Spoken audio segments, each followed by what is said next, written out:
जुड़ गए बात करने के लिए बाजार के बारे में। Ajay, good morning. आप काफी दिनों से बाजार पर टेंटेटिव साउंड कर रहे थे और आपके फियर जो है वो प्ले आउट हो रहे हैं। देखिए, ग्लोबल मार्केट में जबरदस्त slow down, fear led fall देखा हमने। क्या ये स्लो डाउन का असर इंडियन इकोनॉमी, इंडियन भारतीय मार्केट पे भी आ सकता है, जिसके हमें कॉशियस रहना चाहिए? देखिए, बिल्कुल आ सकता है। और खासकर अगर आपने आज का न्यूज़ पढ़ा होगा कि द पीएम इकोनॉमिक काउंसिल ने एक स्कीम सजेस्ट करी है कि द अर्बन अनएम्प्लॉयमेंट के लिए और बेसिक मिनिमम इनकम के लिए स्कीम सजेस्ट करी है। उसका इंडिकेशन बड़ा सिंपल है कि स्ट्रेस है काफी सिस्टम के अंदर में, जो पहले रूरल में था अब वो अर्बन में आ गया है। और उसके लिए निवेशक के लिए तो एक ही बहुत जरूरी है कि इसके लिए भी पैसा चाहिए होगा सरकार को, और यही बजट डेफिसिट, फिस्कल डेफिसिट में फिर आएगा और आएगा डेफिसिट। तो अगर ये लग रहा है वेरी क्लियरली कि अर्बन इंडिया के अंदर में भी अनएम्प्लॉयमेंट की स्कीम में बेसिक इनकम को डालना पड़ेगा गवर्नमेंट को, तो वो तो साफ जाहिर है कि उसमें इकोनॉमी स्ट्रेस में आ गई है और चल रही है, और डिमांड तो इसमें कटेल होगी होगी। डिमांड के अलावा हाई इंटरेस्ट रेट के सिनारियो में, हाई बोरोइंग के सिनारियो में, अगर इस स्कीम को 50,000 लाख करोड़ और चाहिए होगा, तो वो उसका तो इंटरेस्ट रेट पे सीधा फर्क पड़ेगा। तो आई थिंक क्लैरिटी बड़ी सिंपल है कि ग्रोथ कम है हिंदुस्तान में इस समय। हमारा टैक्स रेट बहुत ज्यादा है क्योंकि पेट्रोलियम प्राइसेस वगैरह को लेके अगर आप देखेंगे तो बहुत ज्यादा है, और डिमांड के ऊपर में डेफिनेटली अफेक्ट आया है। आपने सब कंपनियों को देख लिया और भी आएगा। खासकर अप्रैल मई जून का जो अगला रिजल्ट आएगा जुलाई अगस्त के अंदर में, उसमें कोई खास अच्छा नहीं मिलेगा किसी इन्वेस्टर को भी, बिकॉज ये वैसे ही क्वार्टर कम होता है, और अगर इस तरीके से हालात रहे तो और भी खराब होने का चांस है। तो कोई जल्दी नहीं है। मैंने बोलता रहता हूँ बार बार कि जरूरी नहीं है कि हर बार आप खरीदिए स्टॉक को। कई बार ये भी देख लीजिए पोर्टफोलियो में क्या अच्छा नहीं है, उसको निकालिए और वेट भी करिए पेशेंटली। वैसे समर का महीना है, आप घूमने भी जा सकते हैं।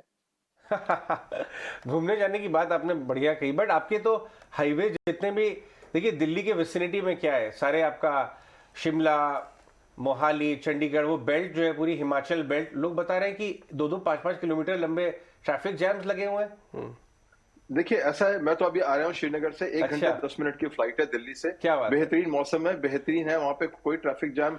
एक दिन मिला था ईद के दिन पर, उसके अलावा कोई ट्रैफिक जाम नहीं है वहां पे। अभी तक तो नहीं है, आप पहुंच जाएंगे लोग तो पता नहीं।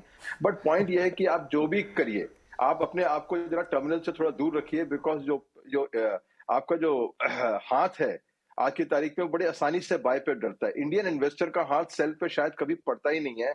और वो थोड़ी सी दुख की बात यह है कि जो हमने कितने रिटर्न कमाए 2020 के बाद में, वो काफी रिटर्न हवा में उड़ गए हमारे। आप म्यूचुअल फंड को देखेंगे, ऑलमोस्ट 2 साल का रिटर्न नेगेटिव पे पहुंच गए हैं वो, मोटा मोटा। तो इसलिए कई बार ना खरीदना या कई बार बेचना भी शायद आप अपने पोर्टफोलियो में डाल लीजिए, आदत डाल लीजिए। इंडियन इन्वेस्टर को सेल तो आता ही नहीं है। सही कही है, आप संभल रहे हैं, समझेंगे। बट एविएशन की बात करते हैं, क्योंकि इंडिगो पे आपने पहले भी बातचीत की हुई है। इंडिगो ने अपना सिक्का जमा लिया, काफ़ी बाद में लॉन्च हुई थी, उसके बाद भी डोमेस्टिक स्पेस में बहुत शानदार तरीके से। लेकिन कल जो नए हेड आए हैं, फॉर्मर केएलएम के सीईओ, बाजार में बातचीत ये, चर्चा ये है कि जिस तरह के कैंडिडेट को लाया गया है, उससे वो अब ग्लोबल मार्केट में मार्केट शेयर एम कर रहे हैं, और जो इंडिया का आउटबाउंड ट्रैवल है जो बहुत ज़बरदस्त तरीके से बढ़ रहा है अनलॉक की वजह से, उसमें अपना सिक्का जमाना चाहते हैं। आपकी राय स्टॉक के ऊपर, इस कंपनी के ऊपर और लीडरशिप चेंज पे? देखिए, 3 चीजें। एविएशन शायद कभी मैंने खरीदा भी नहीं है स्टॉक, और ना शायद खरीदूंगा उसमें। ओके। बिकॉज अगर वो 1 साल कभी प्रॉफिट बनाते तो 5 साल तक तो लगातार आपको नेगेटिव रिटर्न देता। कोई भी शायद aviation company except maybe south western US के अंदर में, जिसने शेयर होल्डर को रिटर्न दिए हों, बहुत कम है। इंडिगो खास एग्जाम्पल है जिसने बहुत बढ़िया बेहतरीन काम किया है। लेकिन अब अगर जो लड़ाई जो चलेगी यहाँ पे इनकी और टाटा विद एयर इंडिया के ऊपर में करके, कतर है, दुबई के एयरलाइंस है, ये एमिरेट्स है, तो ये ग्लोबल कंपटीशन जो आज चल रहा है एयरलाइन के अंदर में, ये शेयर होल्डर क्या रिटर्न देंगी? बिकॉज इनका मॉडल बड़ा सिंपल है। लीज पे आपने लिए हवाई जहाज और आपने उसको चलाए और उसने पैसा कमाया। नाउ विद रुपी डॉलर की जो हालत हो रही है हमारी आज की तारीख में, इंटरेस्ट रेट की हो रही है, लीज रेट बढ़ेंगे, उस सिनारियो में एयरलाइंस का मेजर शेयर होल्डर रिटर्न आना शायद बहुत मुश्किल है। कंपनी में कोई प्रॉब्लम नहीं है, एस कंपनी है, बहुत बढ़िया उन्होंने चलाई है अपनी एयरलाइन, रिटर्न अच्छे दिए इंडियन शेयर होल्डर्स को उन्होंने, आज तक कोई दो राय नहीं है उसके बारे में। बट एज एन इंडस्ट्री आप सोचिए, high interest rate, rupee dollar parity के अंदर में जब सारे हवाई जहाज बाहर से लीज होते हैं, प्रॉफिट कमाना शेयर होल्डर के लिए कितना मुश्किल है। और आपने देखा भी रिजल्ट भी ऐसे ही आ रहे हैं, कोई खास नहीं आ रहे हैं। दूसरी बात है, नया सीईओ, आई थिंक उनका जो प्रमोटर इतना स्ट्रांग है, तो कोई भी सीईओ आएगा अच्छा करेगा मेरे हिसाब से। ग्लोबल एक्सपेंशन बहुत जरूरी है उनके लिए, क्योंकि इंडिया में कितना आप एक्सपैंड कर सकते हैं उसकी भी एक लिमिट है। कंपनी के लिए बहुत बढ़िया है, प्रमोटर बहुत बढ़िया है। सेक्टर से हमको हमेशा डिसअपॉइंटमेंट रही है कि long term return share holder को नहीं आती उस सेक्टर के अंदर में। आपको शॉर्ट टर्म ट्रेडिंग करनी है, वो बहुत बढ़िया है स्टॉक, बट लॉन्ग टर्म के लिए एयरलाइन स्टॉक से रिटर्न निकालना बहुत ही मुश्किल है। ऑलराइट, बिल्कुल। गुड मॉर्निंग अजय, प्रियंका यार। एक व्यू गुड आपसे मॉर्निंग। और मॉर्निंग, एक व्यू और आपसे समझना चाहेंगे, क्या बाजार अब market participant I am sure forward looking, इसी की वजह से आप आज की मूव भी देख रहे हैं कि अगर इन्फ्लेशन इज बाइटिंग और आपको इन्फ्लेशनरी प्रेशर एफएमसीजी और रिटेल काउंटर्स, अपैरल काउंटर्स इन पर दिख रहा है, तो अब शायद वहां पोर्टफोलियो बनाना थोड़ा सा एक इंटेलिजेंट डिसीजन होगा जहां पर इन्फ्लेशन प्रूफ भी हो पाए पोर्टफोलियो, यानी जहां रेट हाइक्स की अपॉर्चुनिटीज बनती हो। एफएमसीजी कंपनियों ने रेट हाइक पहले भी किए हैं, लेकिन क्या ये एक व्यू भी बाजार के पार्टिसिपेंट्स के माइंड पे होगा? देखिए पंकज, बहुत सही बात करी आपने। इंडिया की प्रॉब्लम यह है कि आज भी हमारी एफएमसीजी कंपनी देख लीजिए, नेस्ले देख लीजिए, हिंदुस्तान देख लीजिए, वो 40 से 50 की पी पे चल रही हैं आज की तारीख में। जहां volume growth is almost zero, price growth is 7%। वो तो ऑप्टिकली सारी कंपनियां ग्रो करेंगी इंडिया में, बिकॉज अगर दाम 8 से 10% बढ़ाए हर चीजों के, तो आपका पीएनएल अकाउंट तो वैसे ही 10% से बढ़ जाएगा, उसमें तो कोई दो राय नहीं है आपकी। बट जो वॉल्यूम ग्रोथ चल रही है वो चल रही है 1, 2, 3% की, और जो पी चल रही है 40-50% की। एक ये दूसरा है कि इन सेक्टर्स में शायद ही कोई विदेश से निवेश करता है आज की तारीख में इन सेक्टर्स में, ये सिर्फ डोमेस्टिक इन्वेस्टमेंट का सेक्टर है। तीसरी बात, अब जब इन्वेस्टर को पिछले 3 साल में रिटर्न नहीं आ रही है कंज्यूमर स्टॉक में, चाहे डाबर ले लीजिए, मामी ले लीजिए, हिंदुस्तान लीवर, नेस्ले, जो भी ले लीजिए आप स्टॉक को, अब शायद उनको ये लगेगा कि यह इसमें रहना मुश्किल है, अब यहां से निकलना चाहिए। अब जो सेल, मुझे लगता है कि अप्रैल में, जून क्वार्टर के बाद में जो सेल आएगी इन स्टॉक्स की, उसको मार्केट को अब्सॉर्ब करना बड़ा मुश्किल होगा। तो मार्केट फंडामेंटल अलग चलेंगे और डिमांड सप्लाई अलग चलेगी।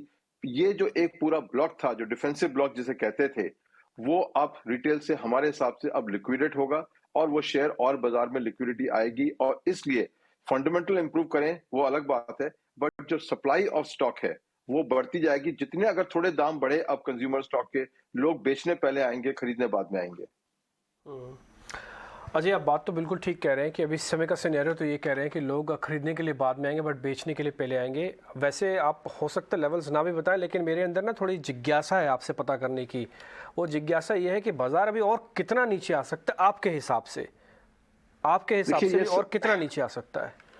देखिए, आपसे बहुत बड़ी उम्र है मेरी, और ये एक चीज बता दूं आपको, एफसीसी बाजार को गेस करना अब सुसाइड से कम नहीं है। अपनी पब्लिक सुसाइड आपके यहाँ तो चैनल के ऊपर में, ये मार्केट हर दिग्गज को परास्त करती है ये बाजार। तो देखिए, तो मेरा तात्पर्य ये कहने का कि कोई नहीं प्रेडिक्ट कर सकता कल को यूक्रेन की वॉर खत्म हो जाती है एकदम से, ये मार्केट उछाल देगा, बिल्कुल उछाल देगा, फर्स्ट क्लास उछाल देगा। तो अब जैसे कांग्रेस है, हमने 3 ट्रिगर रखे हैं अपने लिए मार्केट के लिए।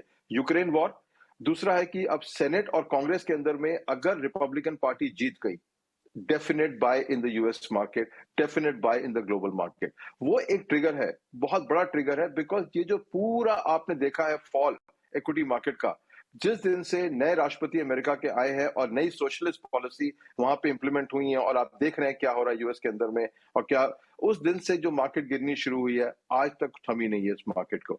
तो अगर हमारे 2 ट्रिगर है, यूक्रेन वॉर, इंडिया का कोई ट्रिगर नहीं इसमें, यूक्रेन वॉर, और दूसरा है सेनेट और कांग्रेस में अगर रिपब्लिकन पार्टी आती है यूएस में, इट्स अ बाय सिग्नल। तब तक वेट करिए। ठीक है, उछाल का पहला 5% आपको नहीं मिलेगा, बट पेशेंस रखिए। मोमेंटम इन्वेस्टिंग कहती है कि पहला 5% छोड़ के अगला 20% रिटर्न को फोकस करिए। पहले 5 के लिए बहुत दर्द उठाना पड़ता है। बिल्कुल। अजय, एक आखिरी सवाल मैं आपसे पूछना चाहूंगा। आईटीसी आज 3 साल के हाईएस्ट लेवल्स पे आ गया है। कल रिजल्ट हमने देखा, एफआईआईज ने 200 बेसिस पॉइंट का लास्ट 1 साल में एक्सपोजर बढ़ाया है, और बहुत ज़्यादा डिनाइल करने के बाद, लोगों की पेशेंस को एकदम चूर कर देने के बाद वो स्टॉक वन साइडेड चल रहा है। आईटीसी में कोई राय है आपकी? देखिए, आपने देखा होगा मैंने कंज्यूमर स्टॉक में उसका नाम नहीं लिया, इसलिए नहीं लिया, सबसे सस्ता स्टॉक है मार्केट के अंदर में आज भी, और इतना प्रेशर पड़ा है। आप खासकर ये मैं बता रहा हूं, मीडिया को हमें देना चाहिए बेनिफिट इस स्टॉक के ऊपर। मैनेजर खासकर जो प्रेशर परफॉर्मेंस का पड़ा है वो शायद किसी कंपनी पर नहीं पड़ा होगा। अब शायद आप उसको एचडीएफसी बैंक की तरफ रुझान करेंगे तो इन्वेस्टर को बहुत सुख होगा। जो प्रेशर जो आया था आईटीसी पे, नॉन परफॉर्मर, फर्नीचर है, ये है, वो है, कहीं ना कहीं चुभा है, कहीं ना कहीं परफॉर्मेंस अब आई है, और कहीं ना कहीं अब उनकी आप देखेंगे कैपिटल एलोकेशन पॉलिसी भी चेंज हो गई है। नए 15 शानदार ताजमहल नहीं बना रहे अब लोग, अब वो बड़े प्रैग्मेटिक काम कर रहे हैं, अपना फोकस कर रहे हैं, और खासकर एग्री कमोडिटीज का जो बूम आया है उसका बेनिफिट उनको डायरेक्टली मिल रहा है। तो मेरे हिसाब से वो एक आउटलायर है जिसके पास एक प्रोडक्ट ऐसी है, टबैको, जो आपने कहा ना वो रिसेशन प्रूफ, रिस्क प्रूफ जो बोल रही थी प्रियंका जी, बिल्कुल वो प्रोडक्ट है टबैको। आप जानते हैं जिसको स्मोक करना है करेगा ही, वो चाहे दाम उसका नेवी कट का 40 रुपया हो 60 रुपया हो। तो इसलिए इस स्टॉक को आप अलग रखिए, क्योंकि इस स्टॉक से आपको अच्छी डिविडेंड मिलेगी, रिस्क फ्री रिटर्न है, हम रेकमेंड नहीं कर रहे, हमारी होल्डिंग में भी है, बट इसके लिए कईयों ने बहुत साल गंवाए हैं बिना रिटर्न के। तो ये ध्यान रखिएगा कि शायद अब जैसे मैंने कहा मौका आया है थोड़ा कि अब ये आउट परफॉर्म करेगा बनस्पत बाकी सब कंज्यूमर स्टॉक से। राइट, ऑलराइट, ठीक है, एब्सोल्युटली। ऐसे में अजय, क्या एक वाइज डिसीजन ये भी होगा कि ऐसे स्पेसेस को तो एटलीस्ट अब इग्नोर ही कर दें, जिस तरह से कंज्यूमर टेक स्टॉक्स हैं, कमोडिटीज का जिन पर असर पड़ता है, उन स्पेसेस को बिल्कुल ही अवॉइड कर दें, उन पे कोई स्ट्रैटेजी रखी ही ना जाए? Will that be a wise decision? देखिए, पैसा तो लिमिटेड है आपके पास में, किसी भी निवेशक के पास में, उसको एलोकेट करना है जहां पे उसका बेस्ट रिटर्न और मीडियम रिस्क हो या लो रिस्क हो, बेसिकली यही तो आप चाहते हैं ना उसके अंदर में। तो उसके हिसाब से तो ये सेक्टर शायद नहीं आएगा, बिकॉज अभी अगर जो सेक्टर रिवाइव होंगे मेरे हिसाब से, जैसे सेक्टर रिवाइवल के अंदर में आप देख रहे हैं कि ये जो हैवी एचसीवीज हैं, ये पहला रिवाइवल साइकिल है इकोनॉमी का जो आपका कैपेक्स साइकिल में नजर आता है, और वो आपने देखा होगा आईशिया रिजल्ट में नजर भी आया है कि एचसीवी सेक्टर पहले बढ़ेगा। तो अगर आप देखें इकोनॉमी रिवाइवल या जो भी देख लीजिएगा, 3-4 सेक्टर पहले आएंगे, जैसे एचसीवी आपने देख लिया, कंसोलिडेशन प्ले हो रहा है मल्टीप्लेक्स इंडस्ट्री में, वहां बेनिफिट तो आएगा ही आएगा। अब सीमेंट में ये डील का छोड़ दीजिए, बट सीमेंट सेक्टर के अंदर में कंपटीशन साफ नजर आ रहा है आपको, तो उस सेक्टर में आप नहीं जाएंगे खास करते तरीके कि यार जहां इतना कंपटीशन होगा वहां पे हमको कैसा रिटर्न मिलेगा।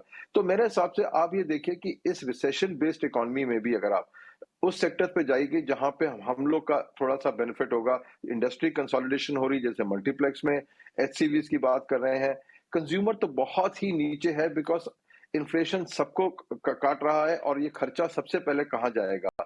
प्रीमियम प्रोडक्ट्स के ऊपर में, मेंस क्लोथिंग के ऊपर में। विमेंस क्लोथिंग में देखिए कभी खर्चा कम नहीं होता, आप देखेंगे हर कंपनी रिपोर्ट करती है best result of women clothing, I am sorry to say this, but recession में मेंस क्लोथिंग जरूर कट जाते हैं। तो जो कंपनियां वहां है वो निकल जाएंगी। जो कंपनियां ग्लोबल मैन्युफैक्चरर में है, जैसे जैसे रेमंड है, हमारे पास नहीं है स्टॉक बता रहे हैं ना, उसके तो डिमांड की ऐसी हालत है कि उसके सप्लाई, आई थिंक उसकी कैपेसिटी शायद मुझे मालूम नहीं है 100% चल रही होगी, बिकॉज एक्सपोर्ट मार्केट बहुत स्ट्रांग है।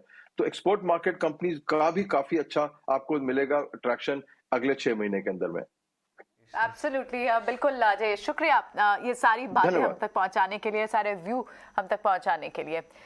तो अजय श्रीवास्तव से हम खास बात कर रहे थे मार्केट पर, इस वक्त आउटलुक लेना चाह रहे थे, और क्या बाजार इस वक्त नीचे के डाउनसाइड को भी एंटिसिपेट कर रहा है, या फिर किस तरह से अपना पोर्टफोलियो अब ऐसे समय पे कंस्ट्रक्ट